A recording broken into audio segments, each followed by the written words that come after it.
परमात्मा जाने। बात पुरानी है। वैद्य जी अपनी पुरखों की हवेली में पीछे की तरफ रहते थे और आगे की तरफ दवाखाना चलाते थे।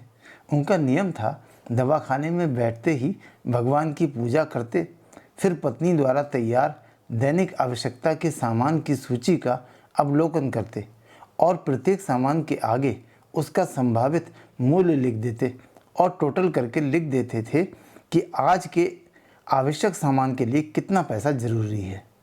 इसके बाद मरीज देखना आरंभ कर देते थे। फीस प्रत्येक मरीज 20 रुपये थी। जैसे ही उनकी पत्नी द्वारा तैयार सामान के मूल्य के बराबर फीस एकत्र हो जाती, वैसे ही वो फीस लेना बंद कर देते और बाद के सभी मरीज निःशुल्क देखते थे। उनकी ये परंपरा काफ़ी पुरानी थी और शहर के सभी लोग भली भांति परिचित थे। वैद्य जी की ख्याति दूर दूर तक थी।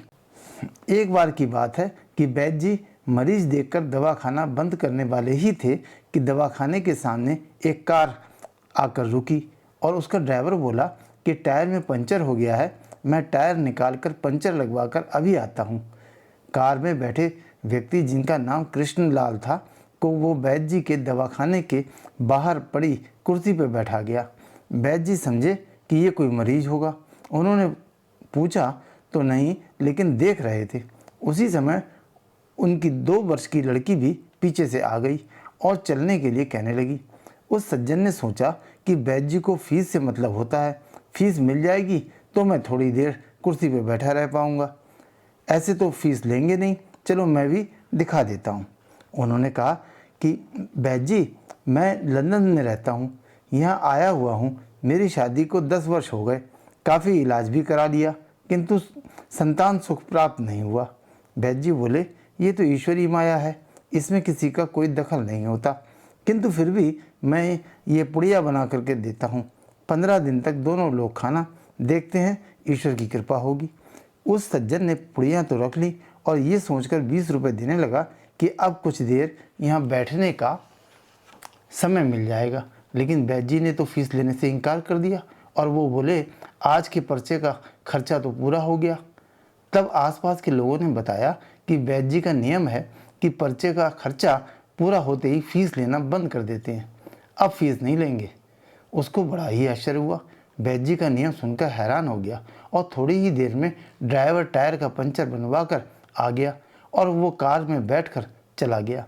लेकिन रास्ते भर वो अपने आप को कोसता रहा और अपनी छोटी सोच पर शर्मिंदा होता रहा कि उसने कितना छोटा विचार वैद्य जी के लिए रखा, जबकि वो कितने महान हैं। जब कुछ दिनों के बाद लंदन पहुंचा तो उसने वैद्य जी वाली सारी घटना अपनी पत्नी को सुनाई और बताया कि वैद्य जी ने ये पुड़ियाँ भी दी हैं।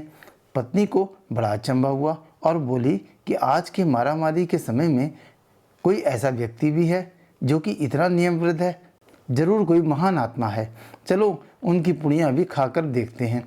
पुड़ियाँ खाना शुरू हुआ और पूर्ण हुआ। भगवान की असीम कृपा हुई और उनके यहाँ एक कन्या का जन्म हुआ। अब तो उनके परिवार में वैद्य जी साक्षात भगवान की तरह माने जाने लगे। किंतु भारत आना संभव नहीं हो सका और 20 वर्ष का समय निकल गया। तब कहीं उनके भारत आने का कार्यक्रम बना और वो भी इस कारण कि उनकी एक बहन भारत में रहती थी, जिनकी लड़की का विवाह था और मामा होने की वजह से उनका भात देने आना जरूरी था। इसी बीच एक दिन जब वैद्य जी ने दवाखाने में पूजा आदि के बाद पत्नी का लिखा हुआ पर्चा पढ़ा तो देखकर हैरान हो गए। पर्चे में अन्य सामान के अतिरिक्त लिखा था, पुत्री के विवाह के लिए दहेज का सामान। खैर, वैद्य जी ने सभी सामान के सामने उसका मूल्य लिखा और दहेज के सामान के सामने लिख दिया, ये कार्य परमात्मा का है, परमात्मा जाने। आश्चर्यजनक रूप से उसी दिन अचानक लंदन से वो व्यक्ति कृष्णलाल भी आ पहुँचे और बोले, इतने वर्षों बाद आज भारत आया हूँ, आपका बहुत ऋणी हूँ वैद्य जी। हमारा सारा परिवार इंग्लैंड में सेटल हो चुका है, केवल मेरी एक बहन अपनी बेटी के साथ भारत में रहती है। हमारी भांजी की शादी इस महीने की 21 तारीख को होनी है। न जाने क्यों जब मैं अपनी भांजी के भात के लिए कोई सामान खरीदता था तो मेरी आंखों में के सामने आपकी वो छोटी सी बेटी भी आ जाती थी और हर सामान मैं दोहरा ले लेता था। मैं आपके विचारों को जानता था कि संभवतः आप वो सामान ना लें, किंतु मुझे लगता था कि ईश्वर ने इस भांजी के विवाह में भी मुझे भात देने की जिम्मेदारी दी। वैद्य जी की आंखें आश्चर्य से खुली रह गईं और धीमी आवाज में बोले, कृष्णलाल जी, आप जो कुछ कह रहे हैं मुझे समझ नहीं आ रहा कि ईश्वर की ये क्या माया है। आप मेरी श्रीमती जी के हाथ का लिखा हुआ ये पर्चा देखिए।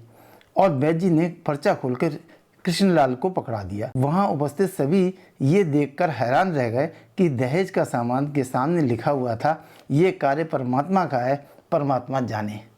कांपती सी आवाज में वैद्य जी बोले, कृष्णलाल जी, विश्वास कीजिए, आज तक कभी ऐसा नहीं हुआ कि पत्नी ने पर्चे का आवश्यकता लिखी हो और भगवान ने उसी दिन उसकी व्यवस्था ना कर दी हो।